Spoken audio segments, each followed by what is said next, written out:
പ്രശസ്ത സംവിധായകൻ ഇന്ന് ഞങ്ങളെ മോർണിംഗ് ടീ ആൻഡ് ടോക്കിൽ സെലിബ്രിറ്റിയായി വന്നിരുന്നു. അതിൻ്റെ ആഹ്ലാദമാണ് ഈ കാണുന്നത്.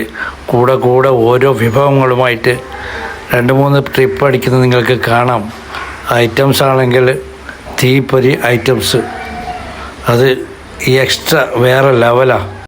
സംവിധായകന് ഏറെ പ്രിയം ഈ രാവിലത്തെ ഒരു അന്തരീക്ഷം കണ്ടില്ലേ, കോടൽ മഞ്ഞ് കെട്ടി ആ ലോങ് സൈറ്റ്, അത് കണ്ടുകൊണ്ട് ആസ്വദിച്ച് ബ്രൂക്ക് ബോണ്ട് ടീയും നല്ല സാൻസ്ലൈസ് മസ്കപ്പാവും ഇടിയപ്പവും ഒന്നും പറയണ്ടപ്പാ. ആ പറയാതിരിക്കല്ല നല്ലത്. എത്ര പ്രാവശ്യം ഈ പറയേണ്ടത്. ആ ചായ കൂട്ടുന്ന ജഗ് കണ്ടില്ലേ, അതെന്നെ എക്സ്ട്രാ കൊമ്പ. മിക്കവാറും ഒരാഴ്ച അല്ലെങ്കിൽ 10 ദിവസം കൊണ്ട് ഷൂട്ടിങ്ങിന് തളങ്കര ഹാർബറിൽ വരാനുള്ള സാധ്യതയുണ്ട്. 1-2 ചെറിയ റോളിനും ചാൻസ് ഉണ്ട്. നോക്കാം, വെയിറ്റ് ആൻഡ്